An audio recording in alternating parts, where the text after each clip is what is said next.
Hola, buenas tardes. Soy el doctor César Aguilar Torres y para mí es un placer y un privilegio presentar a la doctora Viridiana Gorbea Chávez. Muchas gracias por la invitación, doctor Aguilar. ¿Cuándo está indicada la episiotomía, doctora?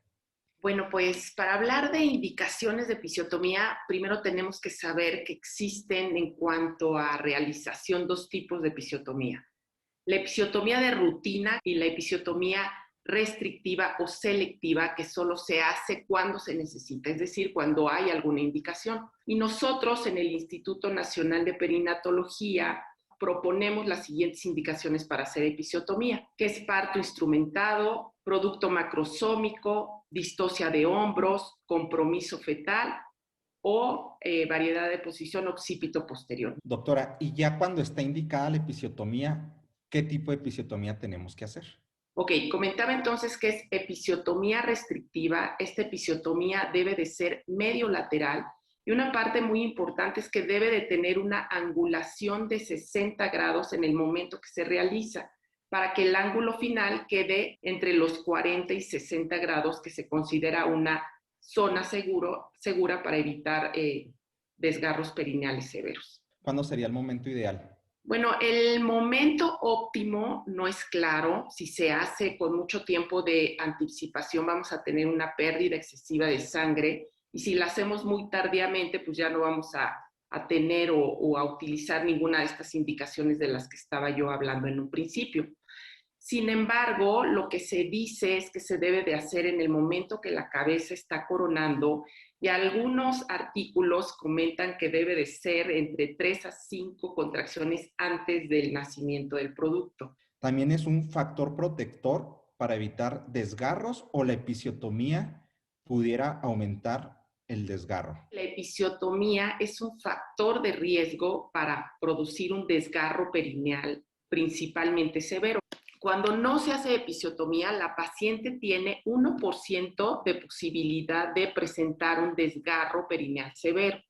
Si se hace una episiotomía y la paciente es primigesta, este porcentaje sube hasta el 20%. Si es multigesta y se hace episiotomía media, entonces es del 12%.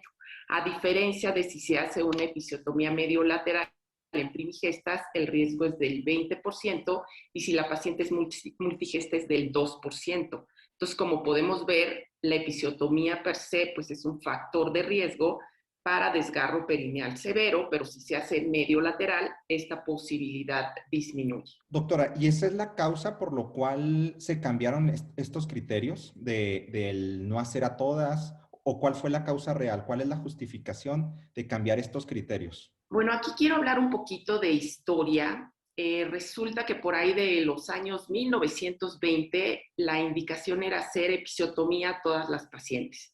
Sin embargo, por ahí de los años 1980, dos autores, Tracker y Banta, deciden hacer una revisión de lo que estaba pasando con la episiotomía, y entonces ellos empiezan a ver que tiene más daños que beneficios.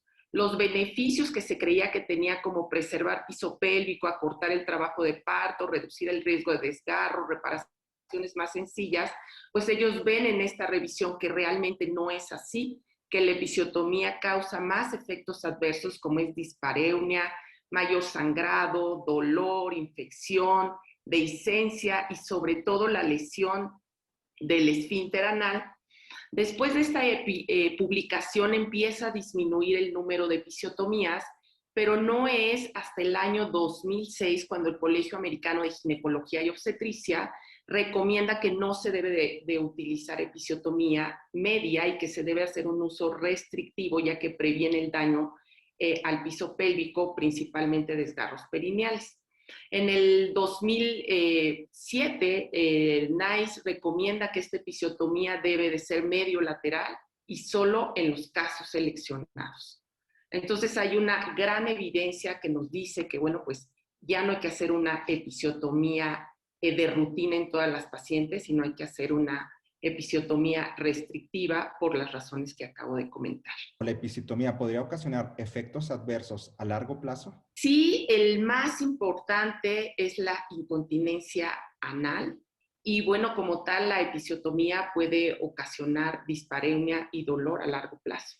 Doctora, ¿y qué materiales son los más adecuados para corregir o para suturar una episiotomía? Bueno, pues la recomendación es utilizar Vicryl, de preferencia 2 ceros. Este es el material ideal. Hay bastantes estudios en la literatura en donde se hace una comparación del Vicryl con el catgut, en donde se ve que el Vicryl ocasiona menos dolor, sobre todo a corto plazo, y con esto menor uso de analgésicos. También hay menor necesidad de resutura en lugar del catgut. Sin embargo, pues si no tienes otra cosa más que catgut, pues utilizas el catgut, pero sí recomiendo que al menos este sea 2 ceros para poder reparar la episiotomía. Ok, ¿y en los desgarros? Para mucosa rectal, nosotros recomendamos utilizar Vicryl o PDS 3 o 4 ceros. Para el esfínter anal interno, recomendamos utilizar Vicryl o PDS 3 ceros. Para el esfínter anal externo, lo mismo Vicryl o PDS, pero en este caso 2 ceros. El año pasado, la revista de Ginecología Obstetricia publicó un artículo donde usted es autora y es sobre el tratamiento del edema vulvar con terapia en frío. ¿Qué nos pudiera usted decir de eso? Bueno, esta es una publicación en donde presentamos una serie de casos. El edema vulvar, pues es una patología bastante infrecuente, afortunadamente. El tratamiento no está estandarizado. Sin embargo, bueno, nosotros lo que hemos tratado de hacer es un poco estandarizar este tratamiento. Ponemos a las pacientes en posición de Trendelenburg para favorecer que el edema disminuya y utilizamos compresas con hielos que aplicamos hasta 6 veces al día por periodos de 10 minutos. También se recomiendan baños de asiento en el mismo lapso de tiempo con agua fría, manejo con antiinflamatorios, furosemida, y en el caso de que las pacientes tengan hipoalbuminemia, pues indicar albúmina intravenosa. La realidad es que los resultados que hemos tenido utilizando este manejo han sido buenos, con mejorías entre las 48 y 72 horas. En cuanto a ya se hizo la episiotomía, ¿qué indicaciones le vamos a dejar? Hay que controlar el dolor. Una manera de controlarlo es utilizando hielo local de 10 a 20 minutos las veces que quiera la paciente durante 24 horas. La limpieza de la zona se debe de hacer con una botella, con un atomizador cada vez que la paciente miccione o que evacúe. También se pueden utilizar o se deben utilizar analgésicos como el paracetamol, el ibuprofeno, fibra o lactulosa por corto tiempo hasta que la paciente evacúe normalmente. La lidocaína o benzocaína tópica o cualquiera de estos geles que se utilizan, no los recomendamos tanto porque se ha visto en estudios comparados con placebos que no hay ninguna diferencia. Sin embargo, pues pudiera ser alguna posibilidad si es que el médico así lo decide. Gracias por resolverlo. No sé si quisiera usted decirnos algo más. Como recomendación, hacer una episiotomía restrictiva con las indicaciones que mencioné. Esta debe ser siempre medio lateral con una angulación de 60 grados. Y bueno, pues tomar en cuenta que la evidencia que existe es muy amplia y que ya no deberíamos de tener ninguna idea de no llevarlo a cabo así. Pues agradecerle, doctora, por su tiempo, por compartirnos su experiencia. Muchas gracias a usted por la invitación. Los invito a inscribirse al canal de YouTube de la Federación y activar la campanita para que les lleguen las notificaciones.